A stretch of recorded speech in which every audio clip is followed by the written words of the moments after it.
In the long, painful history of corruption in Nigeria, few names stand out as much as James Onanefe Ibori. Once the powerful governor of Delta State, Ibori looted millions of dollars meant for his people, lived a life of extravagant luxury, and yet, after serving a prison sentence abroad, he walks free today in Nigeria, embraced by his people, untouched by justice. This is the story of how a small-time thief became one of Nigeria's most powerful politicians, how the British government prosecuted him when Nigeria would not, and how, despite overwhelming evidence, he remains a free man in his homeland. Before James Ibori became a governor, he was just another immigrant trying to make ends meet in London in the early 1990s. He lived with his wife, Teresa Ibori, and at one point worked as a shop assistant at Wickes, a home improvement store. But instead of staying on the straight and narrow path, Ibori and his wife were caught and convicted of theft, trying to steal from the very store he worked in. That wasn't his only brush with the law. He was later convicted of possessing stolen goods after being caught with another man's American Express card at London's Euston station. A man with such a criminal past should have been nowhere near public office, but this is Nigeria, where a corrupt system rewards the worst of the worst.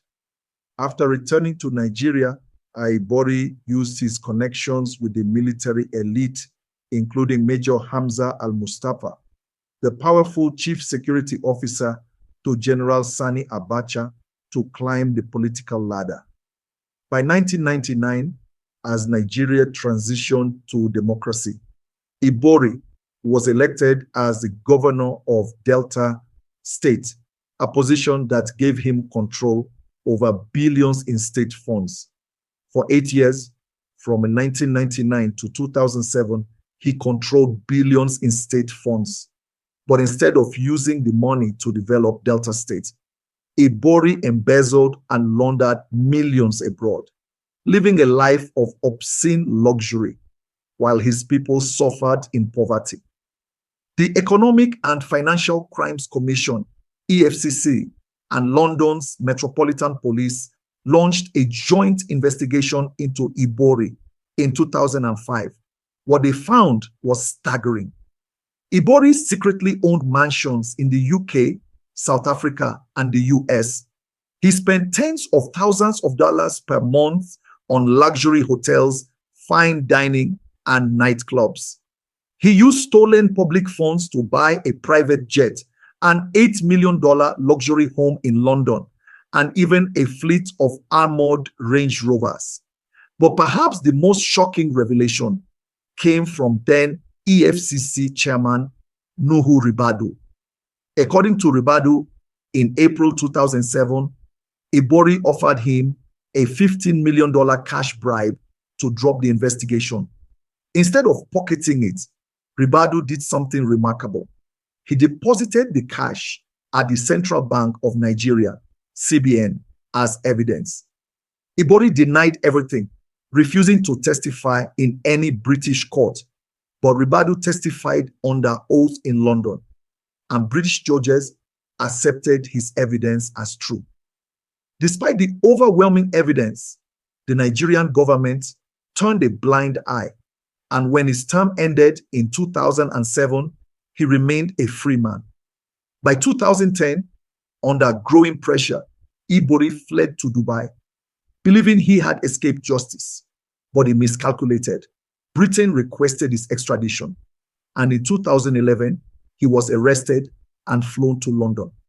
The evidence against him was irrefutable. In 2012, at London's Southwark Crown Court, Ibori pled guilty to 10 counts of fraud and money laundering and was sentenced to 13 years in prison. The British authorities hailed this as a landmark victory in the fight against corruption. But back in Nigeria, no action was taken. The man who looted millions from the Delta people was not held accountable by his own government. After serving only 5 years of his sentence, Ibori was released in December 2016 and returned to Nigeria in early 2017. He received a hero's welcome. His homecoming was nothing short of a celebration. Crowds cheered him like a hero. He was seen smiling, waving to supporters, and even dancing. The Delta people, whose commonwealth he looted, came out in their hundreds to celebrate his release.